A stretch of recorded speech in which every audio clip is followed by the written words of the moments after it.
معروف برطانوی اخبار میں غیر ملکی سرمایہ کاروں کے لیے پاکستان کی صلاحیتوں سے فائدہ اٹھانے کا چرچا۔ برطانوی اخبار سی ٹی اے ایم میں سرمایہ کاروں کے لیے پاکستان کی صلاحیتوں سے فائدہ اٹھانے پر خصوصی اشاعت۔ C T A M London میں سب سے زیادہ پڑھا جانے والا اقتصادی اخبار ہے اور اشاعت برطانوی اخبار نے پاکستان میں سرمایہ کاری کے خصوصی مواقع پر روشنی ڈالی ہے۔ پاکستان دنیا کی 5ویں بڑی آبادی ہونے کے ساتھ ایک منفرد جیو اسٹریٹجک محل وقوع رکھتا ہے اور پاکستان کی 4.8 ٹریلین پاؤنڈ مالیت کی مادی دولت غیر ملکی سرمایہ کاروں کو تیزی سے راغب کرتی ہے۔ سی ٹی ایم میں یہ اشاعت کی گئی ہے۔ نگران وزیر اعظم انوار الحق کاکڑ سرمایہ کاری کا فعال طور پر خیر مقدم کر رہے ہیں۔ اخبار میں یہ بھی شائع کیا گیا ہے۔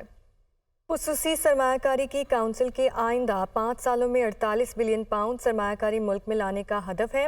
بلوچستان میں ریکارڈ کے مقام پر سونے اور تانبے کے وسیع ذخائر سعودی عرب اور کینیڈا سمیت کئی ملکوں کی سرمایہ کاری کے لیے موزوں ہیں۔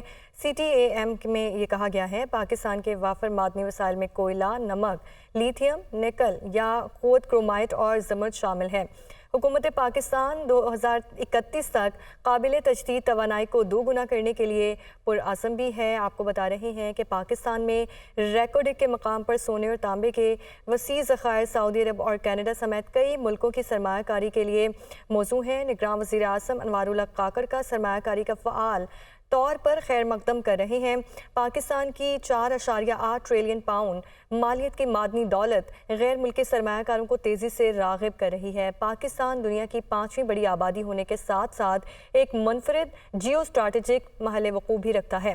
معروف برطانوی اخبار میں غیر ملکی سرمایہ کاروں کے لیے پاکستان کی صلاحیتوں سے فائدہ اٹھانے کا چرچا، جبکہ برطانوی اخبار سی ٹی اے ایم میں سرمایہ کاروں کے لیے پاکستان کی صلاحیتوں سے فائدہ اٹھانے پر خصوصی اشاعت۔ C T A M London میں سب سے زیادہ پڑھا جانے والا اقتصادی اخبار ہے، جبکہ اشاعت میں برطانوی اخبار نے پاکستان میں سرمایہ کاری کے خصوصی مواقع پر روشنی بھی ڈالی ہے۔ پاکستان دنیا کی 5ویں بڑی آبادی ہونے کے ساتھ ایک منفرد جیو اسٹریٹجک محل وقوع رکھتا ہے۔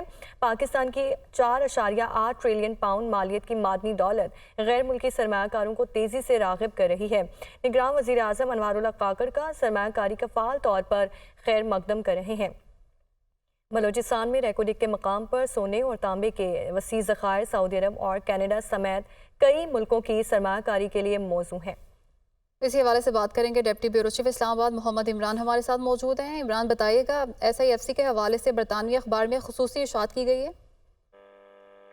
جی بالکل، معروف برطانوی فائنینشیل اور بزنس اخبار سی ٹی اے ایم نے غیر ملکی سرمایہ کاروں کے لیے پاکستان کی صلاحیتوں سے فائدہ اٹھانے کی جو ہے وہ بات چیت کی ہے اور اس میں وہی حوالے سے خصوصی اشاعت کی گئی ہے۔ C T A M London میں سب سے زیادہ پڑھا جانے والا اقتصادی اخبار ہے اور اشاعت میں برطانوی اخبار نے پاکستان میں سرمایہ کاری کے خصوصی مواقع پر روشنی ڈالی ہے۔ پاکستان دنیا کی 5ویں بڑی آبادی ہونے کے ساتھ ایک منفرد جیو اسٹریٹجک محل وقوع رکھتا ہے۔ پاکستان کی 4.8 ٹریلین پاؤنڈ مالیت کو معدنی دولت غیر ملکی سرمایہ کاروں کی تیاری سے راغب کر رہی ہے، یہ کہنا ہے اس اخبار کا۔ اخبار میں یہ بھی کہا گیا کہ نگران وزیر اعظم جو ہے انوار الحق کاکڑ سرمایہ کاری کو فعال طور پر خیر مقدم کر رہے ہیں۔ خصوصی سرمایہ کاری کی council S I F C کا آئندہ 5 سالوں میں 48 بلین پاؤنڈ سرمایہ کاری ملک میں لانے کا ہدف ہے اور بلوچستان میں ریکارڈ کے مقام پر سونے اور تانبے کے وسیع ذخائر سعودی عرب اور کینیڈا سمیت کئی ملکوں کی سرمایہ کاری کے لیے موزوں ہیں۔ پاکستان کے وافر معدنی وسائل کوئلہ، نمک، لیتھیم اور اس کے ساتھ ساتھ ریئر ارتھ، نکل، یاقوت، کرومائٹ اور زمرد شامل ہے۔ اخبار میں یہ بھی کہا گیا کہ حکومت پاکستان 2031 تک قابل تجدید توانائی کا 2 گنا کرنے کے لیے پرعزم ہے۔ یہ بھی رپورٹ کیا گیا ہے کہ پاکستان کا اسٹریٹجک محل وقوع اس بین الاقوامی گیس کوریڈور کے طور پر بھی مثالی حیثیت مہیا کرتا ہے اور غیر ملکی سرمایہ کار زراعت میں جدت لاتے ہوئے کارپوریٹ فارمنگ انٹرپرائزز کے 100% مالک ہو سکتے ہیں۔ اخبار میں یہ بھی لکھا گیا کہ اس کے علاوہ نوجوانوں کی 57% آبادی جی عمران ساتھ ہی موجود رہیے گا۔ ماہر معیشت خاقان نجیب صاحب نے ہمیں جوائن کیا ہے۔ سر بہت شکریہ آپ کے وقت کا۔ ایس آئی ایف سی کا بیرون ملک بھی چرچا ہو رہا ہے اور جو برطانوی اخبار ہے سی ٹی ایم اس میں پاکستان میں سرمایہ کاری کے سنہری مواقع پر خصوصی طور پر روشنی ڈالی گئی ہے۔ کس طرح سے دیکھتے ہیں آپ اس سب کو؟ دیکھیے مجھے بڑی خوشی ہوتی ہے کہ پاکستان کبھی اگر دنیا میں پچ ہو بیونڈ کہ ہم آئی ایم ایف کے ساتھ پروگرام کر رہے ہیں، ہم ورلڈ بینک کا لون لے رہے ہیں اور مسائل میں ہی گھرے ہوئے ہیں۔ دیکھیں یہ مسائل تو اپنی جگہ ملکوں کے چلتے بھی رہتے ہیں اور ہمیں ان کو حل بھی کرنا ہے۔ In the short run I M F کا پروگرام ملک کو تقویت دے رہا ہے، بٹ جو پاکستان کا اصل پوٹینشیل ہے وہ تو آف کورس پاکستان کی مینوفیکچرنگ، پاکستان کی مائنز اینڈ منرلس، پاکستان کی ایگریکلچر، ان تینوں کو اگر آپ دیکھیں تو جو مائنز اینڈ منرلس کا پوٹینشیل مجھے یاد ہے جب ایک کانفرنس ہوئی چند ماہ پہلے تو وہ تقریباً 6,000 ارب ڈالر پہ پچ کیا گیا تھا. اس کا مطلب ہے کہ یہ ساری جو معدنیات ہیں، کاپر، زنک، میگنیشیم، گولڈ، یہ پاکستان میں ہیں جن کو ہم ان ٹیپڈ چھوڑے ہوئے ہیں.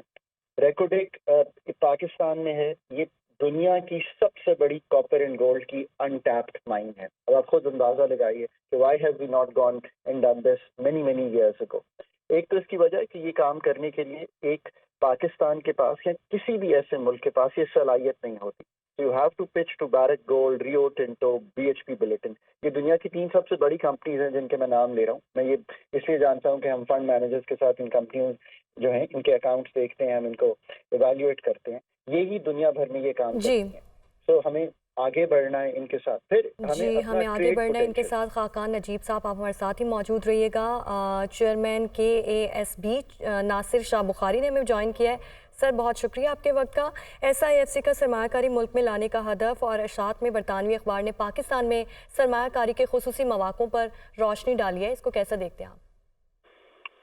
جی، یہ اب یقینی طور پر لوگوں کو جاننا ضروری ہے کہ پاکستان کے جو SIFC میں جو پروگرامز بنے تھے اس کو جو ہے اجاگر کیا جائے. اور میں سمجھتا ہوں کہ یہ ایک بہت اچھا قدم ہے. اور اس کا جو سلوگن ہے SIFC کا، رائزنگ پاکستان، وہ خود اس بات کی غمازی کرتا ہے کہ اب لوگ جو ہے وہ اس رائزنگ اسٹار کو سمجھ سکیں، دیکھ سکیں. اکنامک پوٹینشیل کی ہم بات ہمیشہ سے کرتے ہیں لیکن اس کو ایگزیکیوٹ کرنا اور امپلیمنٹ کرنا وہ ہمارا ایک بہت بڑا مسئلہ رہا ہے. اور اب جب SIFC نے یہ اقدامات لینے شروع کیے ہیں، خاص طور پہ جو بائیلیٹرل ایگریمنٹس کیے ہیں جس کے تحت اور کیے جا رہے ہیں، کیونکہ سابقہ آپ وقتوں میں دیکھیں پاکستان میں لوگوں کا اعتماد جو ہے، خاص طور پہ جو ہمارے سپریم کورٹ کے فیصلے ہیں، ہم نے بیرک گولڈ کے ساتھ جو ہے کیا کیا جس میں $9 بلین کا ہم پر جرمانہ لگا تھا، یا اس سے پہلے جو پرائیویٹائزیشن جو ہیں وہ ان کو ختم کیا گیا، یا جو انٹرنیشنل کمپنیوں نے جہاں یہ انویسٹ کیا ان کو کس طرح سے جو ہے اپنی ایک تکلیف اٹھانی پڑی ہے. یہ ان سب چیزوں کو دیکھتے ہوئے اب فورن انویسٹرز جو ہیں وہ چاہتے ہیں کہ ان کو پوری طرح سے جو ہے سیکیورٹی ملے، جو ایک کمپریہنسو بائیلیٹرل ایگریمنٹس جو ہیں وہ تیار ہوں. اب وہ وقت ہے جس کے بعد جو ہے انویسٹرز کی اس کی طرف انٹرسٹ جو ہے وہ بڑھتی چلی جائے گی. اور یہ بڑا ٹائملی آرٹیکل ہے. میں سمجھتا ہوں اس آرٹیکل سے لوگوں میں ایک جو مزید اس کا شعور ہے وہ دنیا بھر میں اجاگر ہوگا اور اس کو جو ہے لوگ اس کو دیکھ بھی سکیں گے. اور اس میں ہمارے جو خاص طور پہ ایمبیسیڈرز ہیں ورلڈ وائڈ، ان کو اس کو پروموٹ کرنے کی ضرورت ہے کہ SIFC جو کچھ پروجیکٹس لے کے جا رہا ہے، آرٹیکل سے دنیا بھر میں شعور پیدا ہوگا. ناصر شاہ بخاری، خاقان نجیب صاحب اور محمد عمران ہمارے ساتھ موجود تھے. آپ کا شکریہ.